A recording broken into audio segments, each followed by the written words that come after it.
या प्रश्नाच्या याच विषयात ह्यांचं झालं की देतो. या प्रश्नाच्या अनुषंगाने सन्मान्य उपमुख्यमंत्र्यांना माझे दोन प्रश्न आहेत की नागपूरचं अधिवेशन सुरू आहे आणि नागपूरच्या अधिवेशनाच्या दरम्यान सातत्यानं जी काही पोलीस भरतीसाठी धावपळ करणारी मुलं आहेत ती पोलीस भरती वेळेत व्हावी यासाठी खूप आग्रह करतायत. आता कोरोनामुळे मराठा आरक्षणाच्या विषयामुळे पोलीस भरती खूप लांबली, त्यामुळे ही भरती आज आपल्या आचारसंहितेच्या पूर्वी, कारण लोकसभेची आचारसंहिता पुढे लागायची शक्यता आहे, तर त्याच्यापूर्वी कालबद्ध प्रोग्राम देऊन येण्याबद्दल शासन निर्णय तात्काळ घेईल काय? प्रश्न क्रमांक 1. आणि प्रश्न क्रमांक 2 की मधल्या टप्प्यामध्ये सुद्धा जी काही नियमावली आपण पोलीस भरतीसाठी केली त्याच्यामध्ये एका विद्यार्थ्यानं अनेक ठिकाणी फॉर्म भरून येण्याचं अपेक्षित आहे आणि जर असे फॉर्म भरले तर त्यांना रिजेक्ट करावं किंवा त्यांना अपात्र करावं का, तर अनेक मुलांवरती अन्याय होतोय. परंतु दुर्दैवानं त्या पद्धतीची छाननी न झाल्यामुळे सुद्धा अनेक पात्र जी पोलीस भरतीसाठी मुलं आहेत त्या मुलांच्यावरती अन्याय होतोय. तर त्याच्याबद्दल सुद्धा वस्तुस्थिती दर्शक अहवाल घेऊन जे काय अशा पद्धतीचे पात्र विद्यार्थी असतील त्यांना न्याय देण्याबद्दल शासन निर्णय घेईल काय?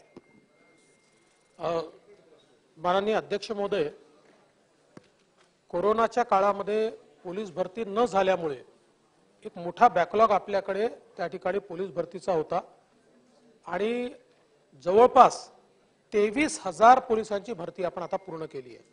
म्हणजे महाराष्ट्राच्या इतिहासातला रेकॉर्ड आहे. 23,000 पोलीस आपण भरलेले आहेत. आपल्याकडे प्रशिक्षणाची व्यवस्थाच 8,000ची आहे आणि त्याच्यामुळे आता बॅचेसमध्ये आपल्याला आणि कमीत कमी 1.5 वर्ष आपल्याला प्रशिक्षण त्या ठिकाणी द्यावं लागतं. आता आपण जवळपास आपली जेवढी केंद्र आहेत या सगळ्या केंद्रांमधली प्रशिक्षणाची जी काही क्षमता आहे ती 1.5 पटीने दुपटीने त्या ठिकाणी वाढवतो आहोत आणि म्हणून सातत्याने आता एकतर भरतीचं प्रेशर, दुसरं प्रशिक्षणाचं प्रेशर, हे सगळे प्रेशर आज त्या ठिकाणी आहेत आणि आहेत त्यांना देखील आपण प्रशिक्षण देऊ शकत नाहीये अशी अवस्था आहे. ही अभूतपूर्व अवस्था आहे कारण मध्ये गॅप पडलेली आहे आणि म्हणून आता जो काही भरतीचा प्रोग्राम आहे तो प्रोग्राम आपल्याला सेट करताना विशेषत्वाने प्रशिक्षणाच्या व्यवस्थेचा आढावा घेऊनच तो करावा लागेल.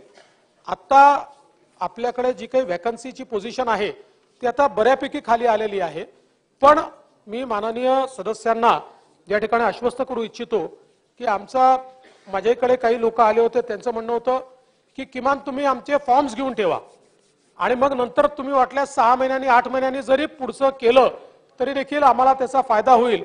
तर तशा प्रकारचा एक विचार, त्याचा काय इम्प्लिकेशन होईल अशा प्रकारचा विचार आमचा निश्चितपणे चाललेला आहे आणि मी आपल्याला आश्वस्त करतो. दुसरा प्रश्न काय होता मी विसरलो.